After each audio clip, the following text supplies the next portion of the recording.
You must be thinking that how government is going to manage, how Indian economy is going to manage once the Russian sanctions are going to be placed by US, and how will we ensure the crude oil is coming. But that is not the only worry that is present in the global economy. Russia is worried how they will get oil from India.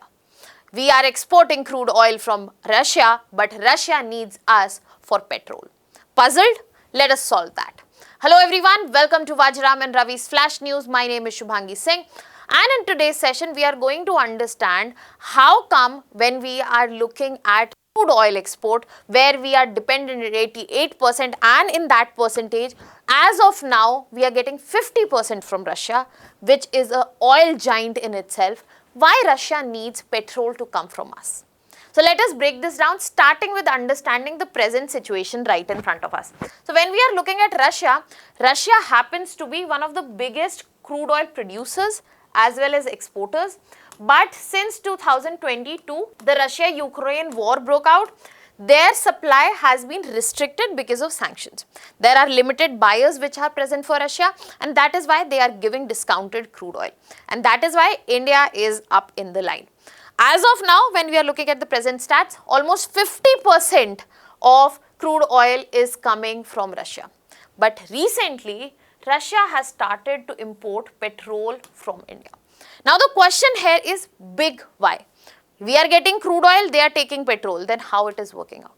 So first thing that you have to establish right here, that when we are looking at crude oil, that is not petrol, right?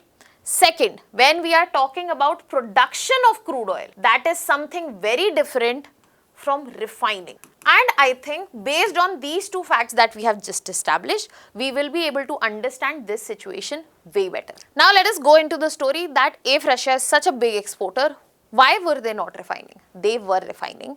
But if you remember, I talked about Russia-Ukraine war. Ukrainian drone attacks have damaged several Russian refineries. So this is where the refining capacity of Russia has dialed down. And because the refining capacity is down, the petrol production has been down. And that is why Russia has consequently turned towards imports, not just from India, but from Belarus and also Kazakhstan. So in this context, we also have to understand, when we are looking at this whole situation, as of now, Russian refinery processing has fallen down to around 3.91 lakh when we are looking at last month.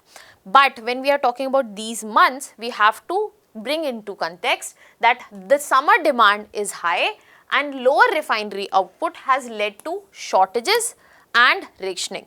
So in this context, what Russia has taken multiple steps, such as they have restricted petrol exports. They are not exporting or putting quotas on the exports that are going for petrol. They have increased imports from the neighboring countries which I mentioned, Belarus, Kazakhstan and also India. And second, they have started getting refined fuel from India. Now in this context, why India? Is there anything special that is placed with India that they have specifically chosen us? And a bigger question, how can India export when we have to import most of our crude? So that distinction again, crude oil is not petroleum and production is different from refining. So when we are looking at our resources, we might have limited production capacity, but when we are looking at refinery, we have a substantial refining capacity. So when we are looking at crude, which we have to import 88% of our requirement, we have Indian refineries present which make petrol, diesel, air turbine fuel and more, and it is used for domestic market also, and this refined products are also exported. So this is not something that is unusual new. India does export refined products. And as of now, India has imported already 2.8 million barrels per day of Russian crude in July 2026. And then Indian refiners are doing what? They are converting this crude into the products for both Indian as well as international market. So what is happening in front of us is not absolutely unusual. This is something common that does take place. The only thing that has changed, that Russia has become one of the destination and the volume of petroleum has increased. Now let me tell you another interesting fact here, that these imports are taking specifically from Nayara Energy Refinery. which is present in Gujarat. Why? The reason Nayara Energy specifically is doing the export to Russia because Rosneft, which is a Russian public joint company, state company, that owns 50% of Nayara Energy. So in this context, it is also a India-Russia business linkage as well as trade linkage. Now what we have established, I think we are clear on three things. First, underground oil does not mean that you have the refining capacity as well. You might have refining capacity, but it might not be enough. And third, which is very important from the context of India, that you might be an importer of crude oil, but you can be at the same time exporter of the refined products if you have substantial refining capacity, which is true for India. Now in this context, we have established what is going on. Now let us try to understand how does this impact India's energy security matrix, because this is our core concern. So when we are looking at energy security, not just as anybody, it is not just one point or one substance that is involved. For example, it cannot be just crude oil. Energy security is not just about that.